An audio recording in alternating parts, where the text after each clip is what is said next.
പ്രിയരെ, ഞാൻ doctor Thomas John, Ernakulam general ആശുപത്രിയിൽ നിന്ന് റിട്ടയർ ചെയ്ത സൈക്യാട്രിസ്റ്റ്. ഈ 2024 ഏപ്രിൽ മാസം അവസാനത്തോടുകൂടി എൻ്റെ വലത്തെ കണ്ണിന് ചൊറിച്ചിലും വേദനയൊക്കെ അനുഭവപ്പെട്ട് ദിവസം കഴിഞ്ഞപ്പോൾ വലത്തെ കൺപോളയുടെ കീഴെ നീര് കൂടി വരികയും ഒരു മാസ് ഡെവലപ്പ് ചെയ്യുകയും ചെയ്തു. ഞാൻ ഉടൻ തന്നെ എൻ്റെ സുഹൃത്തായ ഡോക്ടർ ടോമിയെ കാണുകയും ഡോക്ടർ ടോമിയുടെ നിർദ്ദേശപ്രകാരം ഒരു ഒഫ്താൽമോളജിസ്റ്റിനെ പ്രത്യേകിച്ച് ഈ ഏരിയയിൽ വർക്ക് ചെയ്യുന്ന ഓർബിറ്റൽ സർജറി ചെയ്യുന്ന ഡോക്ടർ മരിയ പോളിയെ കാണുകയും ചെയ്തു. ഡോക്ടറുടെ നിർദ്ദേശപ്രകാരം ഒരു അൾട്രാസൗണ്ട് സ്കാൻ എടുത്തപ്പം അതിൽ ജീവനുള്ള തുടിക്കുന്ന ഒരു ലാർവയെ കണ്ടു. അതിൻ്റെ പേര് ഡൈറോഫൈലേറിയ എന്ന കൊതുകുജന്യ രോഗമാണത്. ഇത് വരുന്നത് എങ്ങനെയാണെന്ന് വെച്ചാൽ, സാധാരണയായിട്ട് പട്ടീനോ പൂച്ചേനോ കടിക്കുന്ന കൊതുകുകൾ മനുഷ്യരെ കടിക്കുമ്പോൾ ആ കൊതുകിലൂടെ ലാർവ മനുഷ്യൻ്റെ ശരീരത്തിലെത്തുന്നു.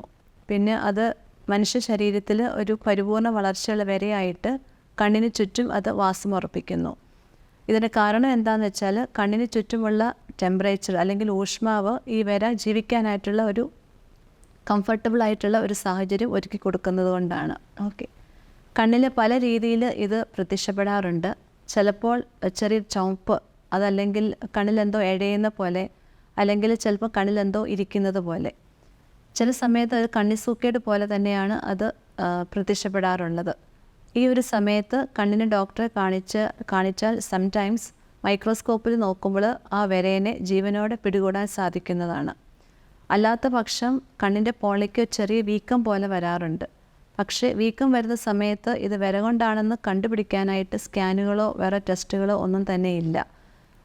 എന്താണ് സംഭവിക്കുന്നതെന്ന് വെച്ചാൽ, 1-2 ആഴ്ചയ്ക്കുള്ളിൽ കണ്ണിൻ്റെ പോളയിൽ ഒരു ചെറിയ തടിപ്പ് പോലെ അത് പ്രത്യക്ഷപ്പെടും. ആ ഒരു സാഹചര്യത്തിൽ നമുക്ക് സ്കാൻ ചെയ്ത് അത് വരെയാണെന്ന് കണ്ടുപിടിക്കാനും അതിനെ റിമൂവ് ചെയ്യാനും സാധിക്കുന്നതാണ്. മൂന്നാമതായിട്ട്, സംടൈംസ് ഇത് കണ്ണിൻ്റെ മസിലിൽ കൂടെ യാത്ര ചെയ്ത് കണ്ണിൻ്റെ പുറകിൽ, അതായത് ഓർബിറ്റ് എന്ന് പറയും, എല്ലിന് ചുറ്റുമുള്ള എല്ലിരിക്കുന്ന സ്ഥലം, ആ ഓർബിറ്റിൽ ഇത് വരാനുള്ള സാധ്യതയുണ്ട്. ഇത് വളരെ അപകടകരമായ ഒരു സംഗതിയാണ്. എന്ന് വെച്ചാൽ, കാഴ്ചയുടെ പ്രധാനപ്പെട്ട ഞരമ്പ് ഓർബിറ്റിലാണ് ഇരിക്കുന്നത്. അത് കാഴ്ചനെ തന്നെ ബാധിക്കാനുള്ള ഒരു സാധ്യതയുണ്ട്. അതുമാത്രമല്ല, അങ്ങനെ ഒരു സാഹചര്യത്തിൽ ആ വരേനെ എടുത്തു മാറ്റണമെന്നുണ്ടെങ്കിൽ വളരെ മേജർ ഒരു ശസ്ത്രക്രിയ പോലും ആവശ്യമായി വന്നേക്കാം. നാലാമതായിട്ട്, ഇത് കണ്ണിനെ തുളച്ച് കണ്ണിൻ്റെ ഉള്ളിലുള്ള ഞരമ്പിനെ ബാധിക്കാനുള്ള സാധ്യതയുണ്ട്. ആ ഒരു സാഹചര്യത്തിലും നമുക്ക് കാഴ്ചയ്ക്ക് പ്രോബ്ലംസ് വരാനുള്ള ഒരു സാധ്യത വളരെ കൂടുതലാണ്. ഈ ഒരു സാഹചര്യത്തിൽ നമുക്ക് ചെയ്യാൻ പറ്റുന്ന എന്താണെന്ന് വെച്ചാൽ, കൊതുകടി കൊള്ളാതെ സൂക്ഷിക്കുക ഒന്ന്. രണ്ടാമതായിട്ട്, കൊതുകിനെ പൂർണ്ണമായിട്ട് നിർമ്മാർജ്ജനം ചെയ്യാനുള്ള പരിപാടികൾ ആവിഷ്കരിക്കുക എന്നുള്ളതാണ്. ഇതൊരു പൊതുജനാരോഗ്യ പ്രശ്നമാണ്. ഇന്ന് ധാരാളം ടൂറിസ്റ്റുകളൊക്കെ കേരളത്തിൽ വരുന്നുണ്ട്. ഇന്ന് പട്ടിയെയും പൂച്ചയൊക്കെ വളർത്തുന്നവരുടെ എണ്ണം കൂടി വരുന്ന നല്ല കാര്യം തന്നെ. പക്ഷെ ധാരാളം പട്ടികൾ, ഈ സ്ട്രീറ്റ് ഡോഗ്സ്, അങ്ങനെയുള്ള പട്ടികളും ധാരാളമുണ്ട്. പ്രത്യേകിച്ച് ഭക്ഷണങ്ങളൊക്കെ അതിനെ തീറ്റി പോറ്റുന്നവരുമുണ്ട് കൊടുത്ത്. അപ്പോൾ അവരോടൊക്കെ എനിക്ക് പ്രത്യേകിച്ച് പറയാനുള്ളത്, നിങ്ങൾ പട്ടിയെ വളർത്തുന്നവരായിക്കോട്ടെ, അല്ലെങ്കിൽ ഈ തെരുവ് നായ്ക്കൾക്ക് ഭക്ഷണം കൊടുക്കുന്നവരായിക്കോട്ടെ, അവരൊക്കെ ഒരു കാര്യം പ്രത്യേകം ശ്രദ്ധിക്കുക. ഒരു മൃഗഡോക്ടറുടെ ഉപദേശപ്രകാരം അല്ലെ അവരുടെ നിർദ്ദേശപ്രകാരമുള്ള വരയ്ക്കുള്ള ഗുളികകളും ഫൈലേറിയയ്ക്കുള്ള ഗുളികകളും ഒക്കെ നിരന്തരം അവയ്ക്കൂടെ കൊടുക്കേണ്ട ഒരു ഉത്തരവാദിത്വമുണ്ട്.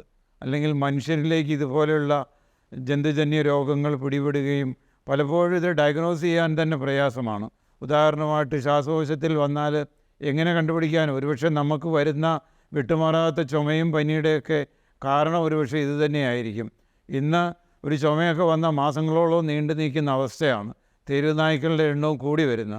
അപ്പോൾ ഇത് വേണ്ടപ്പെട്ട അധികാരികളും ഇത് വളർത്തുന്നവരും ഈ വേണ്ട പ്രിക്കോഷൻസ് അല്ലെങ്കിൽ പ്രതിരോധങ്ങൾ സ്വീകരിക്കാൻ പ്രത്യേകം ശ്രദ്ധിക്കണമെന്ന് ഞാൻ നിങ്ങളോടൊന്ന് അപേക്ഷിക്കുകയാണ്.